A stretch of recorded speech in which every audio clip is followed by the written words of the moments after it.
তাদের কি কি মাথায় কৌতূহল চলছে, তাদের কি কি ভাবনা চিন্তা চলছে। কেউ ভাবছে এখান থেকে নদী কেটে গেলে এখানে যদি বন্যা না হয়ে যায়, যেখানে বন্যা হচ্ছে না। তো সেই সমস্ত ইস্যুগুলোকে আমরা লাইক দেখছি, এবং তার জবাব মানে সেটা যে কারো ক্ষতি হবে না এই ঘাটাল মাস্টার প্ল্যানটা নিয়ে, সেইটা আমাদের কমিটি মেম্বারদেরকে বোঝানো হচ্ছে, এবং তারা কাল থেকে আবার মাঠে নামবে এবং যে যে জিনিসগুলো যেখানে যেখানে আটকায় মানুষের সঙ্গে কথা বলে সেই জিনিসগুলো সমাধান করার চেষ্টা করবে। দাদা, বিরোধীরা অভিযোগ করছে 1 ইঞ্চি এখনো জমি অধিগ্রহণ হয়নি এই ঘাটাল মাস্টার প্ল্যান নিয়ে, তাহলে মাস্টার প্ল্যানটা হবে কি? বিরোধী মানে কি? বিজেপি। না, সেটা তো পার্টি মানেটা কি? বিরোধী শব্দের মানেটা কি? বিরোধিতা করবে অবশ্যই। তাহলে আর কি?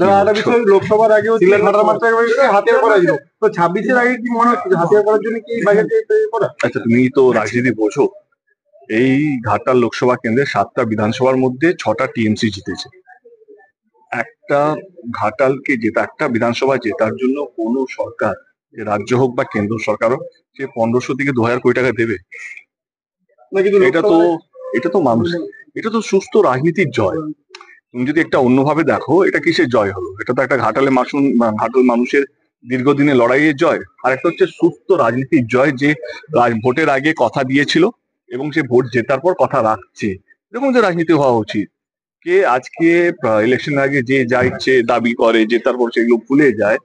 কিন্তু আজকে একজন সরকার, একজন নেত্রী, রাজ্য সরকার সে কথা দিয়েছিলেন কে 2024-এর নির্বাচনের আগে তিনি আমাকে কথা দিয়েছিলেন। আমি যখন দাঁড়াবো না ভেবেছিলাম 2024-এ, তখন তিনি কথা দিয়েছিলেন কি ঘাটাল মাস্টার আমরা করবো যদি তুমি আরেকবার ভাবো।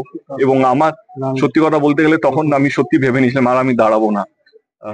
কিন্তু হয় না একটা লোভ, কে এই একটা সুযোগ, যেখানে আমার মনে হয় যেহেতু আমি ঘাটাল লোকসভা কেন্দ্রে 10 বছরের এমপি এবং আমি এখানকারই গ্রামের মানুষ, তো সেই জায়গাতে আমি জানতাম এই একটা সুযোগ যদি আমি যদি বিশ্বাস করি কে না করবেন, তো এই সুযোগে হয়তো ঘাটাল মাস্টার প্ল্যানটা হয়ে যাবে। এবং আমি সেই দিন বিশ্বাস করেছিলাম দিদিকে, এবং দিদি তার বিশ্বাসের কথাটা আজকে রেখেছেন। শুধু আমাকে কথা দেননি, তিনি ঘাটালে এসছেন, যেখানে যেখানে ওনারা মিটিং করেছেন, যেখানে যেখানে সে ঘাটাল হোক, দাসপুর হোক, পাঁশকুড়া হোক, আরামবাগ হোক, সব জায়গা থেকে মমতা ব্যানার্জি তিনি কথা দিয়েছিলেন, এবং অভিষেক বাবু তিনি এসছেন, তিনিও আমার সঙ্গে মিটিং করে তিনিও কথা দিয়েছিলেন। আজকে জেতার 1 বছর এখনো শেষ হয়নি। একটা রাজ্য সরকারের পক্ষে এই সময় দাঁড়িয়ে 1500 কোটি টাকা শুধু একটা প্রজেক্ট, একটা ছোট্ট বিধানসভার জন্য, যেখানে 7টার মধ্যে 6টা সিট ওনার জেতা, এইটা ভোটের রাজনীতি নয়, এটা মানুষকে সুস্থ রাখার রাজনীতি। এবং এই রাজনীতিকে আমি বিশ্বাস করি, বলি যে কথা দিয়ে কথা রাখা। বিজেপি বিধায়ক বলছেন যে রাজ্য সরকারের একার পক্ষে কোনোভাবে এই প্রজেক্ট করা সম্ভব নয়, কেন্দ্রকে সাথে নিলে এই প্রজেক্ট হবে না। কেন্দ্রতে কে আছে? বিজেপি আছে। এমএলএ কার? সে তো নিজের পার্টি গান গাইবেই। দাসপুরে মহা মিছিলের ডাক দিয়েছে নতুন করে চন্দ্রেশ্বরের খাল খনন বিরোধী কমিটি।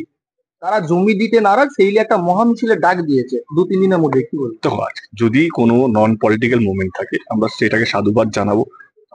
এবার তাদের যে কোশ্চেন রাইজ হবে, তাদের দাবি, তাদেরকে এখনো ডাকা হয়নি, তাদের সাথে বসা হয়নি। এবারে আজ থেকে কমিটি ফর্ম হয়েছে। আমার ঘাটাল মাস্টার প্ল্যান অ্যানাউন্স মানে ঘাটাল মাস্টার প্ল্যান এক্সিকিউশন শুরু।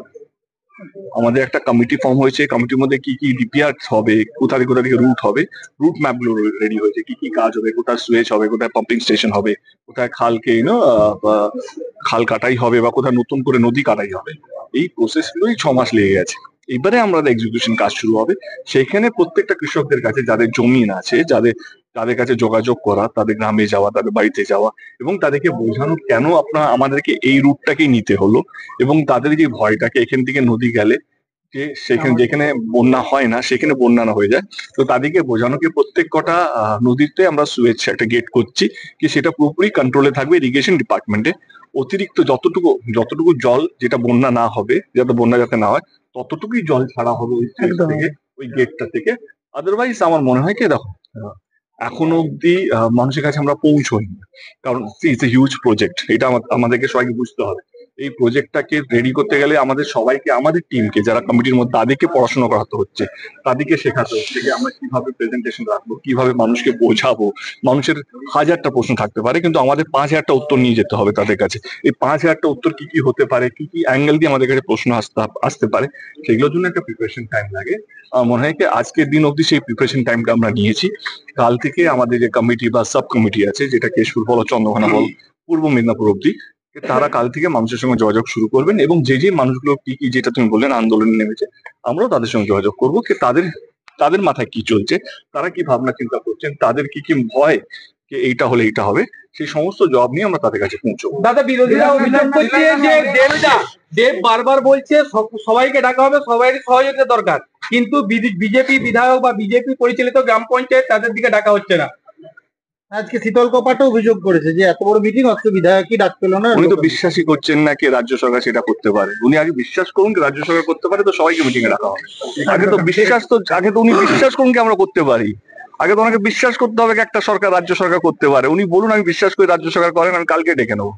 আজকে কি মিটিং এ হ্যাঁ সরি, এই যে যেতে আমার সিএম এর সঙ্গে হয়তো কথা বলবো, তা ওনাকে বলবো এই যেতে আজকেই কথা হবে, এবং ওনার ডেটটা নিয়ে, কারণ এটা এত বড় প্রজেক্ট, এটা ওনার ড্রিম প্রজেক্ট। এবং আমি জানি লাস্ট 1 বছর ধরে জবের থেকে আমার সঙ্গে কথা হয়েছে, আমার যতবারই দিদির সঙ্গে দেখা হয়েছে, 3টে সাবজেক্ট নিয়ে যদি কথা হয় তার মধ্যে একটা ঘাটাল মাস্টার প্ল্যান থাকেই। এবং কিছুদিন আগে অব্দি, যেদিন বাজেট হলো, যেদিন বাজেট পেশ হলো, সেদিনও আমার সঙ্গে কথা হয়েছে। এবং ওনার এটা ড্রিম প্রজেক্ট। আমরা ওনাকে ছাড়া কোনো কাজ করতে চাই না, এবং ওনার কাছে ওনার ডেটটা আমাদের কাছে খুব ইম্পর্টেন্ট। এত বড় একটা প্রজেক্ট, এত দীর্ঘদিনে মানুষের দাবি, সেটা আজকে স্বপ্ন সত্যি, মানে স্বাধীনতার পর যদি বলি, পুরো মিদনাপুর জুড়ে, আজকে পূর্ব পশ্চিমে আজকে ভাগ হয়েছে, এটা তো পুরো একটা মিদনাপুর ডিস্ট্রিক্ট ছিল। আমার মনে হয় পুরো মিদনাপুর ডিস্ট্রিক্টে যদি সবচেয়ে বড় প্রজেক্ট যদি স্বাধীনতার পর হয়ে থাকে, সেটা হচ্ছে এই